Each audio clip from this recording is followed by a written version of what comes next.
Welcome to Start to Finish Motherhood, a podcast for those thinking or already single mothers by choice, just looking for practical advice for navigating life's relationships. When you decide to have children on your own, it doesn't mean that you're completely alone. I'm Aisha Jenkins, and I'm partnering with you every step of your journey.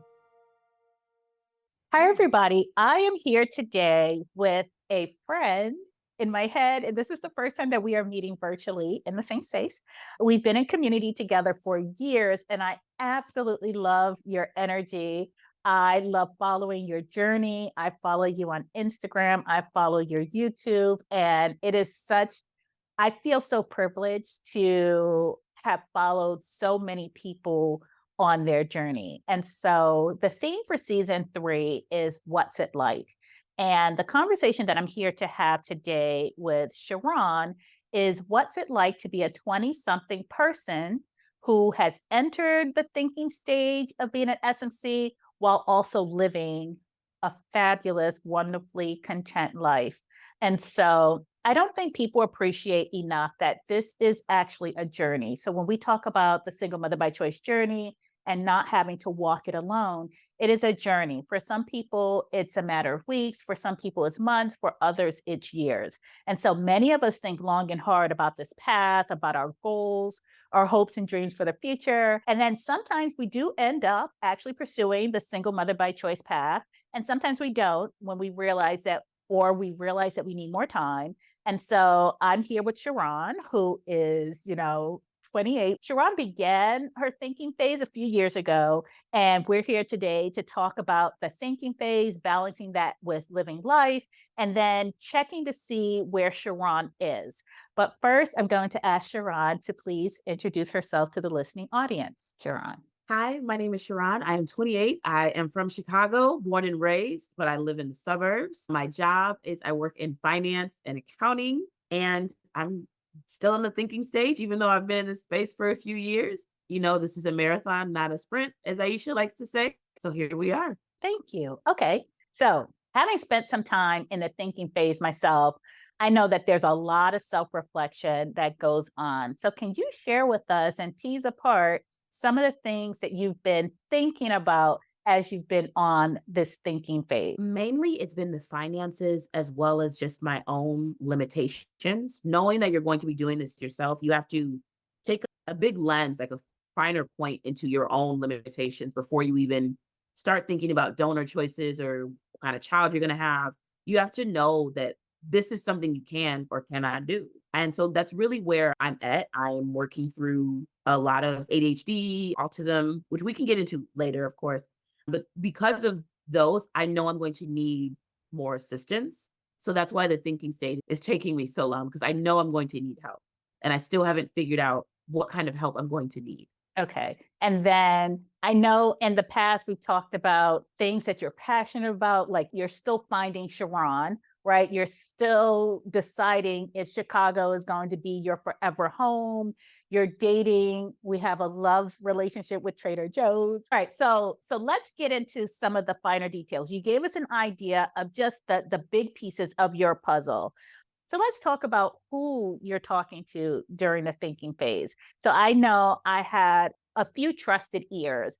And I think I've said this on the podcast before that the thinking phase is really a protected stage. You're very vulnerable, you're unsure, you're peeling back layers of yourself, and you're revealing things that you may or may not like. You're revealing things about your family, your support system that you may or may not like. So, who are the people that you are talking to that you find to be a safe space? And then some people that you found were not safe spaces. Well, I had a friend in Spain. She's very supportive pretty much of anything I do, as long as I'm not a detriment to myself or society.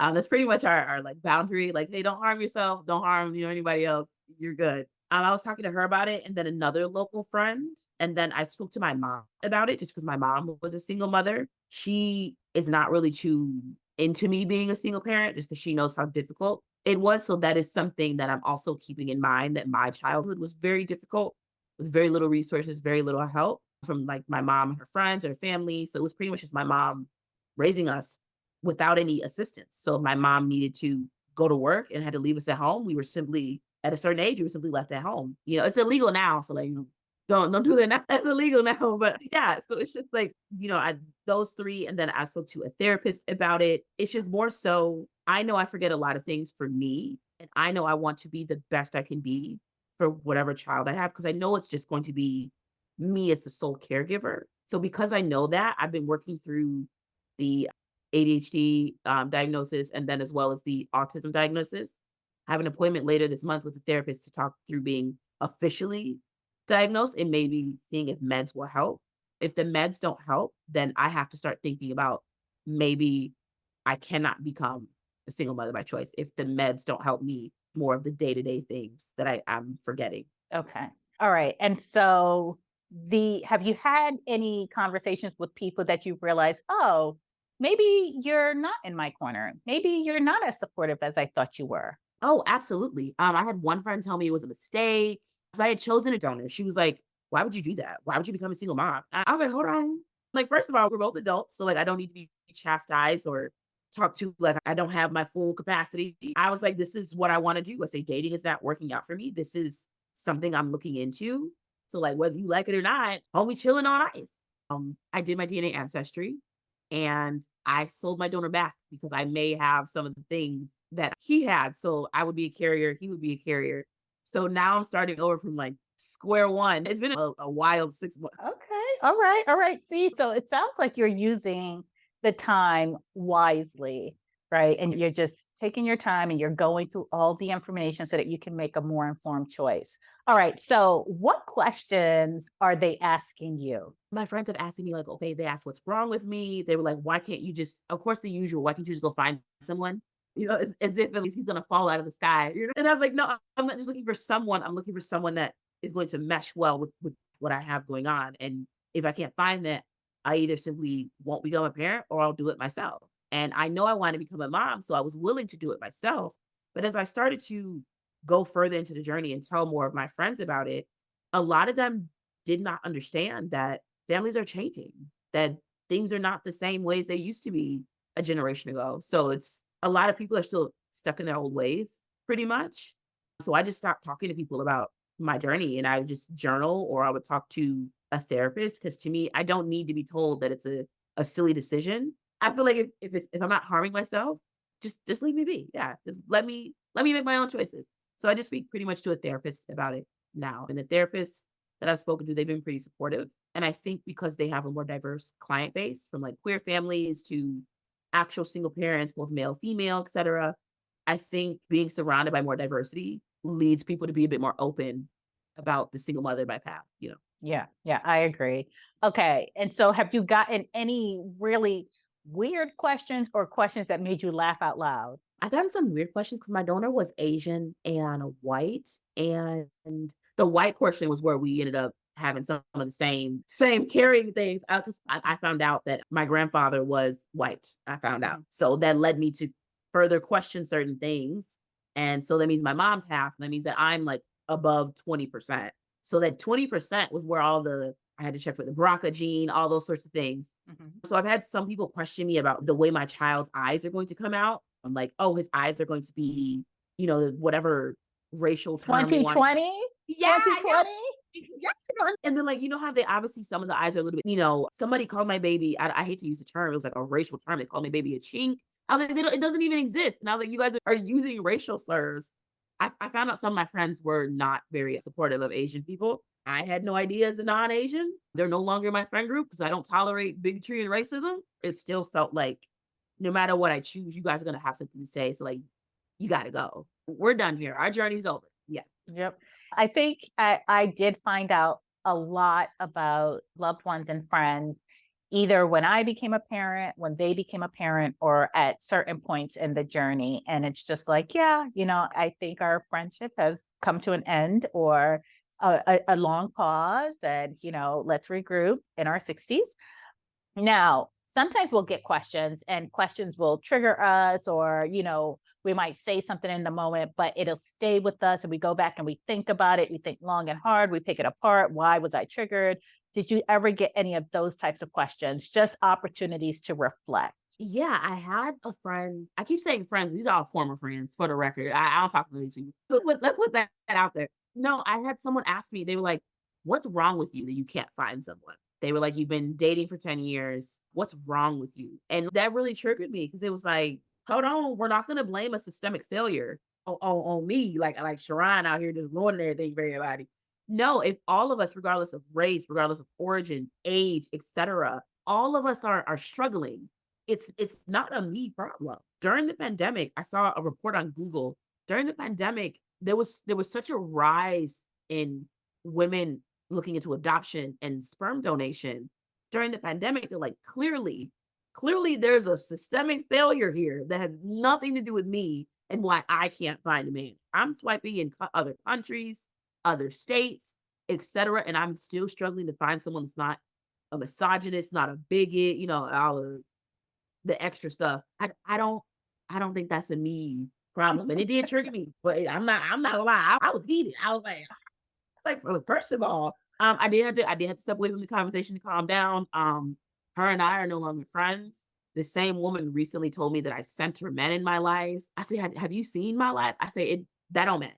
So I just feel Mhm. like she was projecting a lot of her own insecurities as to why she hasn't found a mate either. But instead of extending a helping hand or like a hug, I got blamed for like why I couldn't find someone. So yeah, no, that really triggered me. And I have a therapy appointment about it. Absolutely. Okay, so we're gonna come back to dating, but I do find that having gone through portions of the journey, it is so easy for people to project their Mhm, insecurities, their anxieties, their issues onto your life decisions. And mhm, after having gone through a series of those, I've gotten so comfortable with saying, I'm so glad that that's what you want to do for your life. Right. mhm, And so I think realizing I'm a big fan of the pause and understanding that when I feel triggered, that it's not always me, it could mhm. also be the other person. And so I'm a firm believer in allowing people to be in their altered state of reality, and less is more. So say less. Right. Mhm. And so it's like, You wouldn't go to God about that, but not me. Take it to the altar. I'm not me. No, no, all no, no. right, try God, not me. All right, so let's talk about dating because people will assume, like some of your former friends, that okay, you're either not trying hard enough, you haven't tried space, you haven't tried, they're like, go under the sea. Ariel found her mate that way. They're Mhm, like, swipe left, swipe right, swipe up, swipe down. Let's talk about the dating landscape for young people because I am was closer to 50. So when I think about, talk about dating, people will be like, oh, you just haven't tried hard enough. There's new things out there. Try dating for Facebook, try dating, on Instagram. And I'm just like, I am getting to the point where it's just, no, I think I'm gonna wing it. I'm gonna go out in a headscarf and slippers and run my errands, and what catches me catches me. So how's the dating scene? And sometimes we think is better for younger people. I can say no, it's not. I've been doing this since I was 17. It's not. No, these some of these men. I can't speak for all because like statistically, I haven't met all men. So just before somebody come in the comments, so I'm like, you ain't met all men. No, I know I haven't met all men. No, I will say a lot of them because I'm 28 now. So now I'm in the 27 through 33 age bracket. That's kind of like the sweet spot for me. A lot of them either have too much debt or they're viewing you as competition instead of as a good mate choice. Because now a lot of us are coming out of college. We're all making the same roughly amount of money. There really is, especially amongst people of color, there's really not a lot of times a breadwinner. We're just simply two brown people trying to make it. You know what I mean? There's really a lot of times what's going on. And then for me, some of my friends only date, some of my black friends only date black men, which I fully support, black love. But like some of them only date black men. But for me, I date them all. I don't care where you're from, just be nice. Regardless of color, a lot of them just simply don't have what it takes to be a partner. They have no emotional intelligence. They don't believe in therapy or whatever They believe, women belong in the kitchen. Some of them, like, how are you 28 and believe women belong in the kitchen? Your own mother wasn't even in the kitchen. So it's just, you have all these different ideas. And then now with people being more fluid in their sexuality, some people are now polyamorous, which obviously some of them probably have always have been, but now it's a lot more easy to be. I actually have been seeing a polyamorous man. It's been a very interesting experience. My mama don't approve, but like, she don't Mhm. approve of a lot of things. I do. I love Mhm. her, but like, Look, I was like, that's what the joy of college was. It's like, I'm no longer in your house. My rules are my rules. And it's like, okay, let's explore. So yeah. hey, meeting this polyamorous man, he did raise my standard on a lot of things. My standards, despite being quite high, were actually too low. I figured out through him they were too low, which is like it did trigger me because I was like, damn, my standards are that low and y'all still failing. I was like, so I did have to sit with myself. Girl, it's like a Tyler Perry movie. No. With the toe up wig and everything. Yes, yes. So I found out through him that like I shouldn't have to beg for things to be done for me. I shouldn't have to do like I told him on my first date. We were talking. I said I want to wear heels and I want to wear a dress. Here's the location. I gave him Schaumburg, and he planned everything out. That was it. He just told me that he told me this is the reservation. This is the time. I will meet you there. And then this is during the summer, so I don't know if you saw my reel where I got dressed and I had bought like those pink shoes. Yeah, so he knew I was wearing pink, so he matched my accessories. Oh, I know. I was like, it was so shocking. I was like, my standards are low. I was so shocked. Even now, even though he and I don't talk as much anymore because life got busy. Even talking to him, like he knows I love coffee. He'll let me rant about like a shitty latte any day of the week. And I'm like, this is exactly what I've been looking for. you find your E- people. Yeah, even if he and I, like, even if like whatever man I meet in the future, even if he and I don't have any children or anything, the level of companionship is just really what I've been searching for. And you have like us, we don't even know each other, and and companionship is so enriching, so fulfilling that when you get to the other side of the spectrum, when you're dating men, they leave you wanting a lot. They leave Yeah. you wanting basic empathy. I had to tell a man this week. I was like, because we had a tornado up here. It was pretty bad. Like everyone at O'Hare was locked down. Wow. Like my house was shaking and the roof was creaking. It was pretty bad, and I had lost power for a bit. So I did cry because I was like, I was in this house by myself. I was like, oh my God. So like I did have a little moment of like, "Ooh," And I told him that like I cried, and he was like, LOL. And I was like, so are you laughing at me for crying? He's like, yeah, a little. I was like, okay. I did tell him that like I don't have the capacity to teach a grown man empathy. So like clearly if someone's scared enough that they cried a bit, that maybe that laughing at them is not the like correct choice of action. You could at least check in. That man went to sleep on me, Aisha. That man went to sleep and texted me the next day, did you survive? Sir, your access has been revoked. Take that somewhere else. I'm not. No, I was so shocked. And like this man was 32, so I fully expected a developed frontal lobe, but like that's long story Right. short. It's rough on this end of the spectrum too. Okay. Okay. All right. So let's talk about Trader Joe's. Have you met anybody at Trader Joe's? I did meet a man. He was married though, so that don't count. He didn't have a Yeah. ring on though, so like he tricked me. I think the new ringless is the new ring or what have you. So let's talk about our Trader Joe's obsession. So Okay, go ahead. y'all, when you talk about people speaking your love language, Sharon knows that my love language is a Trader Joe's bag. And so Oh, I actually I, have one for you from Michigan. thank you. Yeah, the mail tomorrow. Yeah, when I drove to Okay. Canada, I made a stop at Trader Joe's, and I Does I, I got you a bag. Canada have a Trader? I mean, do you slip it on your pet? No, they didn't. No, they Okay, didn't. okay. I drove through Michigan, Uh-huh, uh-huh. and I stopped on my way. I was right outside Detroit, and I stopped and grabbed a Trader Joe's bag. So Can I tell you, I feel so special when I go into my Trader Joe's stores and I pull out my bags and they be looking at my bags like, oh, like this is a cute one. So yeah, and I thank even you. found one. I found one without like any dirt marks. So I'll pick out a good one, like the one that don't have any rips or dirt marks or whatever. See, I know I wouldn't want that.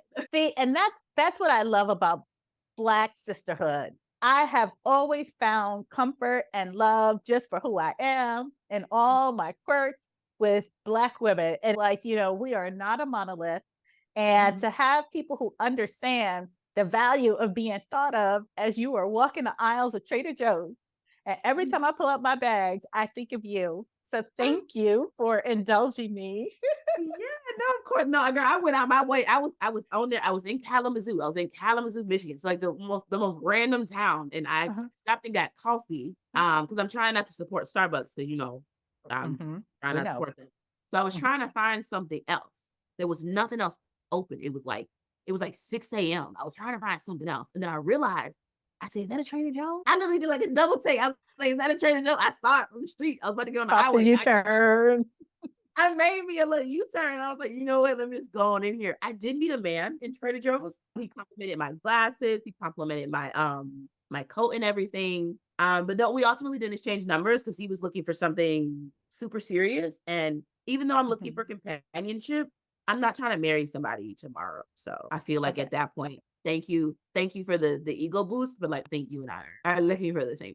All right. So, y'all, if you can't tell already, we have shifted into the living life portion of the thinking phase. And so, aside from shopping at Trader Joe's and picking up bags for me, tell us a little bit about, okay, so what are you doing with your hair? I know you let your hair grow out at one point. Now you're back to being a baldy baddie. Tell us about that. Living life.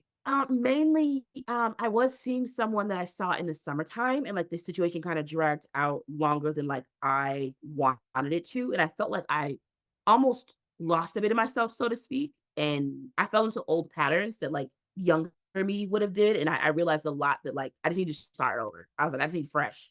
I said, I don't want to be distracted by anything. I say so. I re-enrolled in college. I decided to book me a hair appointment. I told my barber, I sent him the emoji, snip, snip. He already know what it is. I sent him the bald head emoji and some scissors. And when I came in there, he was like, so what we doing? And I said, just make it even. And in and out. And that was pretty much it. I just wanted a fresh start. Now I'm looking at apartments. So just overall, just a fresh start as I begin trying to figure out what to do with myself. I love that. I love that. So I love people living their best lives and being in the moment and being happy with where they are. So let's talk about your social media, your Instagram, and all the little journeys and adventures that you're on. So let's talk about how that has evolved because I remember when you got started and I would check in on you and I'm like, how you doing? You're like, oh my gosh, it took me so long to create this YouTube video. So let's talk about where you are in your content creation journey and how it's possibly helping you in your thinking phase. Well, when I first started making content. This is back in like I was working at Starbucks. I was working two jobs. So I was working at Starbucks and I was doing food delivery. And so I'm just documenting here and there. It wasn't too serious or anything. Then I got back into accounting. And then I realized I was like, oh, I could do day in the life. But it didn't really fit like me. I would have had to keep the camera on me. I didn't have enough phone storage. It was all these problems. I was like, I just don't have the capacity. So then I kind of stopped for a bit. Then working at Starbucks, I realized I actually deeply enjoyed coffee. And it reminded me of my trip to Europe I took in 2018. And so I was like, you know what? I say when I came back, I made a promise to myself that I'd find other coffee than the fast food coffee. And I was like, you ADHD. I was like, you forgot. I said, girl, you forgot. So then I was like, you know what? Let me just start looking. I'm in an area where there's some coffee. I was like, let me start looking. So that was 2020, end of 2020, going into 2021. Then I realized I'm in a good area. There's lots of coffee here. So now I do coffee. Now I do it's been some years now. Now I do coffee. Now I do rent week videos because I realized there was no one being transparent about like living by yourself. Everybody glamorized it. Oh my God, I'm living here. I'm moving out at 20. No, I moved out and had to move back and then I moved back out. So somebody had to be real about like what life really is. And I found that there was nobody Black specifically, nobody that looked like us in that space. And I felt like even if my following is small, even if it's just my family and friends, somebody out here has to be honest. A lot of my friends that I went to high school with, they actually said that my being honest actually helped them budget and figure out what was too expensive and what they actually couldn't afford. So even though, I'm rich or not and I don't get paid off this, I think it's important that sometimes when God calls you to create, regardless of whether or not it turns into a financial boon for you, somebody has to do it. Because if we don't do it, if the creators don't do it, there's no one else. If that's our calling, if that's our journey, we need to step up to the plate and get started. right? Otherwise, other people will write your stories for you. They'll be like, yeah, that little Black girl, she liked this. Mhm, And you'd be like, no, I don't. So if you don't mhm, tell your story, if you don't own your narrative, somebody else will. Okay. mhm. So what's going into your thought process about where you're going to live geographically?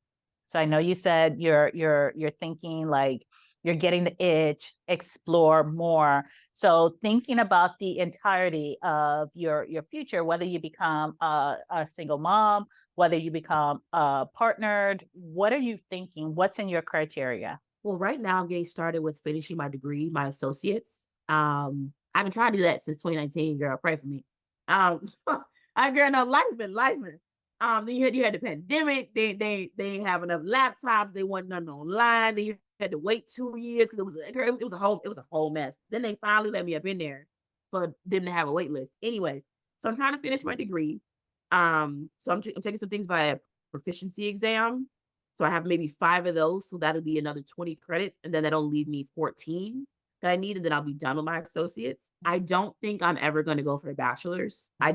School's not for me because a lot of times the financial stuff that they're teaching in the schools, I'm doing this stuff every day. I'm doing the general ledger entries. I'm doing the reconciliation. That ain't matching what I'm doing every day. So I'm Mhm. finding the struggle of I have to go to office hours with the professors so I don't fail because the system, the portal that they use to teach you, it's all a computer. There's no actual human thought behind it. So a lot of the things that are actually correct are not correct answers per the algorithm. So I'm trying to finish my degree. And then once I finish that, I'm going to then, so I have 10 years of experience. So once I finish that, I'm going to compile that together, fix my resume, reach out to my contacts across the globe because I have contacts on the East Coast, West Coast, the South, and then I even have some contacts in Canada. So I'm going to see pretty much what's out there. Like what do you guys have that actually pays enough for me to live well? But I also still want to be near my parents. They're nearing 50, so I want to be sure that like as they age and as they take care of their health. So just overall, there's a lot of like tiny bits and pieces, like the chess pieces I have to put into play before I can say, all right, say goodbye. I have friends in Nashville. They want me down there. But I told them, I say, y'all don't have reproductive rights. So that's also something, that's also something just in case. So Yeah. Illinois, I truly want to live somewhere else. But seeing them get rid of no fault divorce across the country in a lot of places, seeing them get rid of reproductive rights, I'm like, there's really like a small, like, ain't nowhere Thread that needle carefully. right, there ain't nowhere to go. So you're like, okay, hold on, just let me take some time to think. I don't quite feel finished with Illinois. I actually have some apartment hunting I'm doing tomorrow. I have 3 apartments I'm going to see tomorrow. Okay, um I want to see a reel. I yeah, want so to see. it'll be a YouTube video because that way I'll be able Okay. to tell all my thoughts. But I will make a reel, the split screen. On CapCut, they have a template you can use to make the split screen. So yes, so I'm pretty much just trying to fix my life in Illinois first before I decide to jump ship. Similarly to what I said earlier about Spain, I'm not quite done with Illinois. She still got a little life left in her, so I'm not quite done. And also, I don't really mind our governor. Um, so, there's just overall, I'm paying attention to the quality of life I'm going to have if I chose to live in each state. My plan is to, when I travel in the next few places I'm going, to do some apartment hunting, to take a look at 1 or 2 apartments as I'm there to see if this is even something that could fit my life or any children I have to see if it could actually be a good fit. What does the area look like? Are there a lot of kids? I don't want my kid to be the only kid on the block, that Mhm. sort of thing. I didn't expect it to like be this deep in terms of thought process. Because you see partner people, they just out here popping out babies. Look, They just it goes deep. I think I had an episode last season where I said I wished that people who were partnered put as Mhm, much thought into who they would have children with as we put mhm, into what the life that we want and how we want to raise our children. I think the world would be a much better place. mhm. So Sharon, what other tips do you have for people who are on the earlier end of the thinking phase, on the younger end of the age spectrum? What advice would you give them for considering this path, or things that you've learned so far in your journey? I'll say number one, truly know whether or not you want to become a mother. This is not a part-time job. This is not a, oh, I can, the daddy's home. I'm gonna let him. No, it's all you. It's all you. And I'm speaking as someone who was raised by a single mother who never got any breaks. This is, and even now, she lived 5 minutes from me. I'm on my way to her house to bother her now. So I'm just saying, know that this is a full-time, forever job. Sure, they become independent, but these are still going to be your babies. I'm 28. My mom still introduces me as her baby. So when I show up, they looking for a toddler. It's me. So it's a full-time job. To truly know your finances, know that, like, if you only make $60,000 a year and you living in Illinois, respectfully, that ain't gonna be enough. That's not even enough for an adult. So you're gonna have to think about where that extra money gonna come in. And if that means you gotta leave and go live in Wisconsin, I saw an apartment for 700 yesterday. I know, girl. So I'm just saying that, like, sometimes you have to truly, like, just be okay with saying that, like, I have to wait because I don't make enough money. I don't have enough. If you don't have enough to buy a vial, if you don't have enough to buy several, sometimes you really got to say, yo, I gotta wait. 3, know your job. Quick question. The Starbucks. Yes. Were you working at Starbucks? What was the reason behind? I think I know the reason. Were you I working at went there because I needed some insurance. Then when I got there, they was like, oh, we offer IVF. And I was like, okay, cool, I can do that. When I tell you they had me working so tough, I never went to the doctor. Girl, when I tell you, I mean, I met some really good friends. So, like, it wasn't a total loss. But, Uh-huh. like, I did meet a woman who was there solely because she was there for her second. They call them Starbucks babies. Okay. So she was there for her second Starbucks babies. There is a group called Starbucks IVF Warriors on Facebook where they Mhm. answer all your insurance questions. They tell you pretty much this insurance is better than this one. I'm in that group solely because I haven't left. I may go back to Starbucks if I need assistance. But one thing I didn't realize with Starbucks is they offer that to their entire company, whether you're a barista part-time or whether you are in the accounting department in their corporate office. I didn't know that at the time. So Okay. just do your research. Don't just do what I did and just get a job there and then work yourself to the ground when you didn't even get to the doctor. I was paying all that money for it. Girl, I'm still upset. That was 2020 and I'm still upset about that. Okay. So I interrupted you. You were saying 3. So that was the No, finances. yeah, no, know your job, know your career, and know that, like, it may not be conducive to the single motherhood by choice. Like, I originally wanted to be a nurse. I wanted to be a nurse, but I realized I wanted to do night shift. That was going to be my thing. I was hella excited about that per diem, girl. Hella excited. So I realized if I wanted to be a parent, whether partnered or otherwise, that wasn't going to be a good fit. There in my area, there's literally no overnight childcare. None that you can trust really outside of family. So, like, I knew then, I said, that's not gonna be an option for me. So I stuck with accounting. Do I love it? No. As my mama said, I got kids to feed.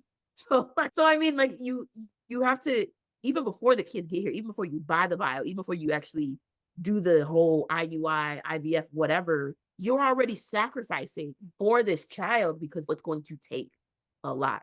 If you struggle to sacrifice, I'm not saying this ain't the path for you, but maybe rethink that. It requires a lot of sacrifice. Yes. All right. Anything else? No, I do actually have something to say. Just enjoy the journey. It's okay if this journey ends up not being your choice. I know some people may feel that, like, because they came in and they made sisterhood and, all those sorts of things, that if they don't choose this, that they're automatically, like, out of the club and, we ain't gonna talk to you no more. No, no. Everyone's path is different. And sometimes when you begin the journey, your path is set.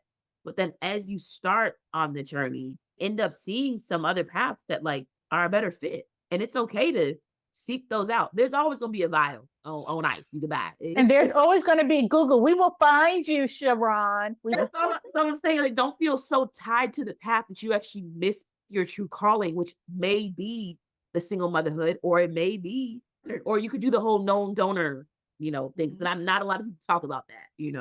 Yes, we will. We will have somebody in season 3 talk about that. Yes, So yes. No, they're always like, go to the bank, but you're like, no, there's other options. I mean, they come with other issues. yeah, yeah.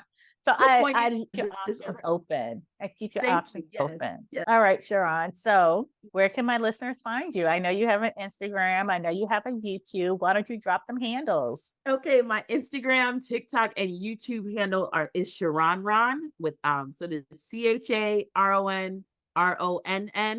That is a nickname my mother gave me when I was a child, and it just stuck into adulthood. So thank All you right. so much, guys, for having me. I appreciate it. Thank you for coming. And we will put your handles in the show notes. So just make sure you send them to me. And it has been such a joy chatting to you, catching up with you, seeing you face to face. I love your Yes. energy in person as much as I love it online. So thank Thank you for you. I being love such your a energy too. Thank you. thank you.